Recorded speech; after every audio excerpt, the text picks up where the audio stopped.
with thy transcendental knowledge and compassion, which are above form, thou comprehendest the egolessness of things and persons, and art thyself always clean and free from the hindrances of passion and knowledge.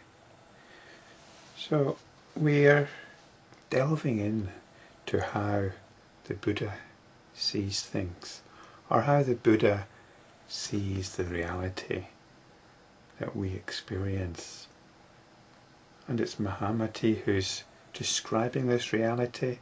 Mahamati is the enlightenment practitioner. And we too, hopefully, are enlightenment practitioners. So the first 3 verses described how the Buddha related to the reality that we experience. The Buddha saw it as an ethereal flower, which is neither born nor destroyed. We can't say it exists or doesn't exist. He saw it as a dream, which you can't say is either permanent or destructible. And he saw it as visions, which are beyond the reach of intellectual grasp. So the question is, well, how do we step into this vision of the Buddha? And he gives us a clue here.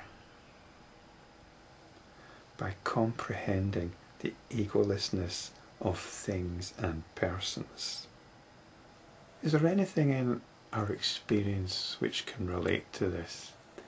Is there anything in our experience which can relate to what happened to the Buddha, or what the Buddha did, stepping out from our limited reality, which is characterized by dissatisfaction and impermanence, into a greater dimension characterized by transcendental knowledge and compassion, wisdom and compassion? There's an analogy which comes to mind. The Buddha's enlightenment is described as an awakening. And every morning we awake from sleep. We come out from our dreams. What are these dreams? We describe them as our dreams. These were my dreams. This was what I dreamt last night. There might be various characters or creatures or beings in that dream. Some of them might be similar to people we know in the waking state. Some might be people we've never met before. Or some people we might regard as a friend in our dream that we've never seen before in our waking state. Because dreams come with their own memories. And we have no control over the dream. We have no control over the behavior of these other entities in the dream. They're all acting quite independently of us. It makes you wonder in what sense my dream is my dream. It might as well be somebody else's dream. In a way, it's quite meaningless to say it's my dream. In what way is that of any advantage to me? Because it's all going on regardless of me. I might not even like the way the dream's going. It might be a very uncomfortable dream, very embarrassing, terrifying even. If it was my dream, I wouldn't be doing embarrassing or scary things, having scary things happen. If it was really my dream, I'd be having a great old time, living it up to the max. But that's not really the point. The point is, who are these other people in my dream? Wandering around, doing things, or talking to me, or maybe they're even ignoring me. Are they separate egos? Well, what happens when we wake up is whatever the experience was, whatever happened, no matter whether we remember it even, no matter how intense it was, or how immediately forgettable it was, we label it all with this word dream. And that tells us all we need to know about it. That defines our attitude to it. It was only a dream. And when we wake up, there's no doubting that, is there? It was only a dream, without substance. And this is what the word egoless means. The word egoless used in verse 4 also means without substance. We're not talking about a psychological ego here. We're talking about independent entities. These entities in the dream appear to be independent, but when we wake up, it's just a dream. And in verse 2, this is how the Buddha regards what we consider to be reality, as a dream. And in fact, there is a word that is used in Buddhism to describe everything that we regard as ordinary reality. It's samsara. Samsara is this stream of existence which goes on and on and on and on. Just as our dreams go on and on and on and on, there's an endless variety of dreams, or an endless flow of dreams. So this is how we can see conditioned existence, like a dream. And the waking up is called Nirvana, which is mentioned in the next verse. But before I look at the next verse, along with the Buddha in his wisdom and compassion, which are above form, in other words, they're not concerned with the dream, with the particular form of the dream. All we need to realize is that it's a dream, that it's samsara. So once it's realized that nothing has any intrinsic substance, and this was mentioned a couple of videos ago, how what we think of as concrete reality is actually very abstract. It has no substance. The word here is anatman. So the Buddha is free from the hindrances of passion and knowledge. And this is passion and knowledge of the dream state, of what's going on in the dream state. It's all the dramas of everyday life. The Buddha is not interested in any of these dramas.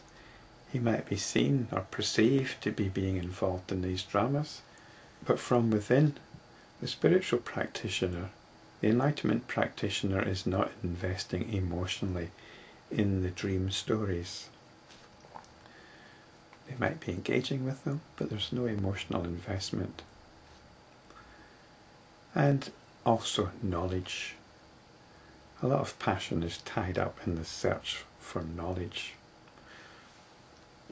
Again, there might be engagement in some kind of scholarly or scientific pursuit, but there's no emotional investment in it, because there's nothing of interest. It's got no substance. What's of interest to the spiritual practitioner is nirvana. So this egolessness is one of what are called the characteristics of existence.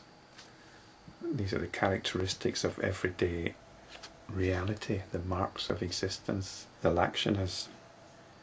The ordinary, conventional reality is characterized by the fact that it can never bring complete satisfaction.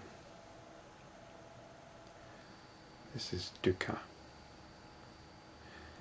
And the reason is because everything's impermanent.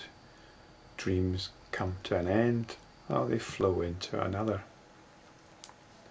This is anicca. And the third characteristic is insubstantiality or egolessness. This is anatman or anatta. And there's a fourth factor.